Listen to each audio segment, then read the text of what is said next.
Howdy folks, how are you doing? So I wanted to talk a little bit about guarding our hearts and our minds and our ears from music.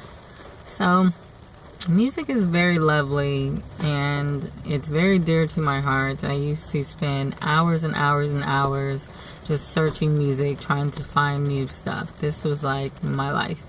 Never was a musician, but I've always been very musically inclined. I was able to teach myself songs on the keyboard and on the recorder, you know, as you do as a child, that kind of thing. And I do feel like the Lord is calling me to play the lyre, or the lyre, it's also called, which I think is magnificent because it even says in the Old Testament that the Israelites are supposed to play the lyre and the harp and supposed to bring the timbrels and praises and worship to the Lord.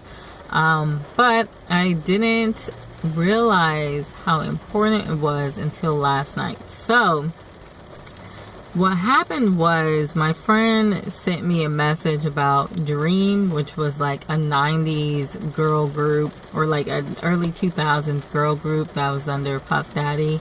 I think he was doing some show where he was putting together all these like groups, you know, so they can make him rich. And so I listened to them. I listened to NSYNC and Britney and Christina and Jessica Simpson and 98 Degrees, you name it. Like, I listened to all of them. And so I brought up Dream, and I couldn't help but to notice, like, yeah, there was some satanic gestures thrown up and some satanic imagery that were definitely in their videos. And so it's just intriguing because, you know, we're probably 10 to maybe 18 years old listening to these groups when they came out, and they're aimed towards that age group. So it's just unfortunate because the programming starts very early. You know, most of these groups, we're talking about sex and how you're turning me on. There was some group, I think they were, what were they called? Not B5. Maybe Imagine, something like that. They didn't last for very long. But they're like an R&B group, very young, like no older than maybe 14. But one of the lyrics in the song is like, "You're turning me on." And I'm like, does a 14-year-old even get turned on? Like, I don't ever remember being turned on until I was like well into college. But hey, everyone starts at different times. Anyway, the point is, if a 14-year-old doesn't know about being turned on, I'm definitely not going to turn on Imagine so that they will know what being turned on is.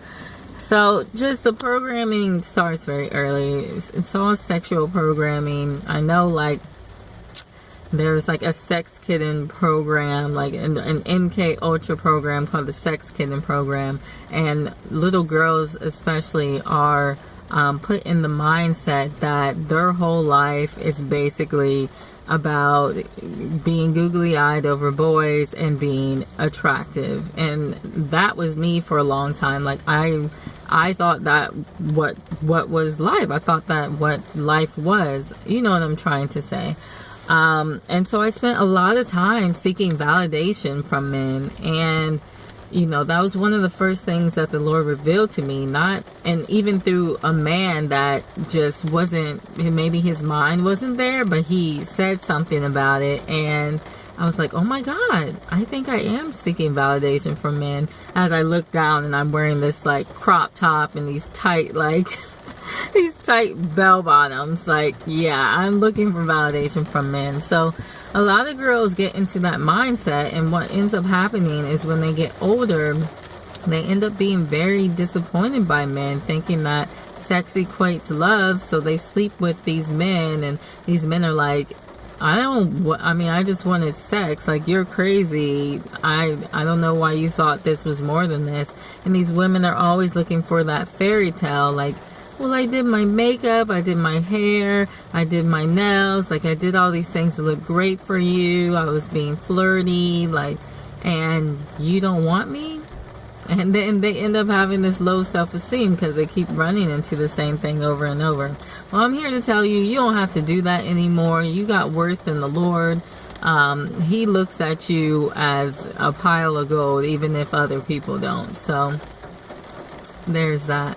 But yeah, this music, it's definitely there for that. Anyway, I just went on like a 4-hour like exploration just to see exactly what I was missing, like as a 13-year-old, like what thoughts were being put in my mind through these lyrics. And yeah, a lot of it is about self-promotion. A lot of it is about worldly love. A lot of it's about sex. It's about money. You know, there's little things that they put in there talking about body parts, code language, all this stuff. All this kind of stuff is going on. Yeah, and it's just unfortunate because it's like we're trying to sexualize these children at a very young age.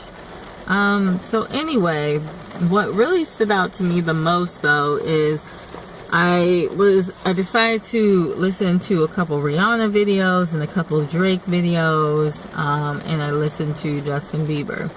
Now, I listen to tons of songs, but for some reason with these 3 artists, and it wasn't even necessarily the lyrics, because the lyrics were okay. What do you mean by Justin Bieber? Maybe, I don't know. I couldn't tell if it was talking about sex or not. Like, I don't know. I couldn't tell. But it wasn't the lyrics, I think. It was more so the music. And that Rihanna song, Work. And the Drake song, I don't know. It sounds like a reggae type thing. But it was the music, and after I listened to each song, it was like I had a migraine. Like I felt like something was not okay in my spirit. Like it felt like I was literally being attacked. And I'm still having like issues with that today. And I'm like, there's something up with this music. Now I know Drake and Rihanna, Rihanna's definitely a witch and Drake is definitely a warlock. Justin Bieber, I feel like you can't get to that status without doing some stuff that you're not supposed to be doing. I know he's trying to be a Christian. I really do believe that he's trying. He doesn't look like it when he's making out in public with his wife and this kind of thing. But I really do think maybe his heart was in it and he just didn't know what to do. And I think when you're surrounded by people in the industry, when you're living in Hollywood and that kind of thing, it's hard to actually come out of that life and become a Christian. And I know that, you know, they use triggers and this kind of thing to kind of get people back into their old mindsets, because it was definitely happening to me when I was in New Zealand. Like I was chasing after the Lord, and there was just people that would approach me and they would start saying these trigger words, and then it was happening all around New Zealand. And when I got back to the States, so I'm like, I was programmed in some kind of way, and probably the sex kitten program, but it doesn't bother me anymore. It's more so just annoying that you would even like sink to that level to try to program people.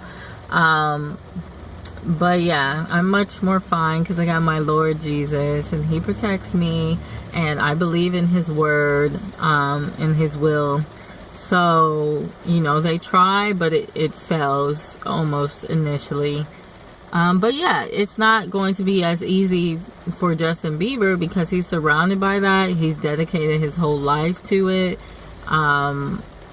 And, you know, I'm sure they're sending him threats. Like, I think even his child was killed. Like, he said that he thinks that Hollywood killed his child. So, if that's true, you know, I didn't get any threats like that.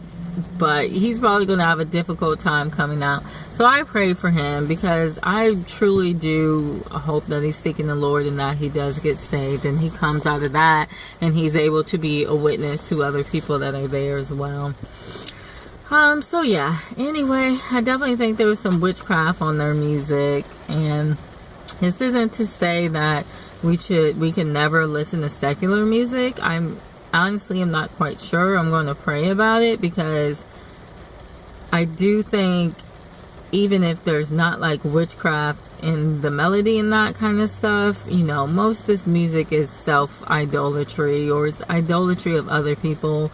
Even the Rihanna song Work, she talks about being the foundation for a man, and I'm like, no, Jesus is the foundation, Rihanna. Jesus is the foundation, and if only you knew type deal. And you know, looking at her, she looks like she's out. Like, I look at her and I'm like, I don't think like she's dead, but I do see like she's in slavery, like she's being controlled. And you know, maybe she thought it was cool because she wanted to get back at this person and this person and this person and become a witch so I can do that. But I really do think she's being controlled. Like, she's not there anymore. She's there, but she's not there. So that's quite sad. We should probably pray for her too, and you know, everybody in Hollywood, really, if that's a thing. So we just need to watch what we're putting in our systems, because you know, who knows what these artists are doing to be able to be in the position that they're in. Obviously the devil was the choir leader from what I've heard. So he knows what to do with music, and music is transformative and it transcends boundaries. So this is something that everybody can fall into. But also, you know, the Lord just wants us to worship him. He wants us to worship him in spirit and in truth. And unfortunately, we can't worship him through Drake and Rihanna. Like, we can't. And for the record, I don't know if it's like all major modern artists. Like, I listen to Macklemore, and although he has some funky lyrics talking about body parts, I didn't get the same feeling as what I did with the other three. So, you know, maybe it's just certain musicians, maybe it's just certain people that do the music, that do the background music. I'm really not quite sure, but let's just guard our ears and make sure we're doing everything to obedience of the Lord. Let's be like the angels and worship him as he wants to be worshipped with music. Bring out that timbo, bring out that harp, bring out that lyre, and just sing praises onto him, because he loves it so much. So guys, thank you so much for listening, and I hope that this helps someone. And let me know if you have any comments or suggestions or questions at the bottom. And you guys have a good one. Bye.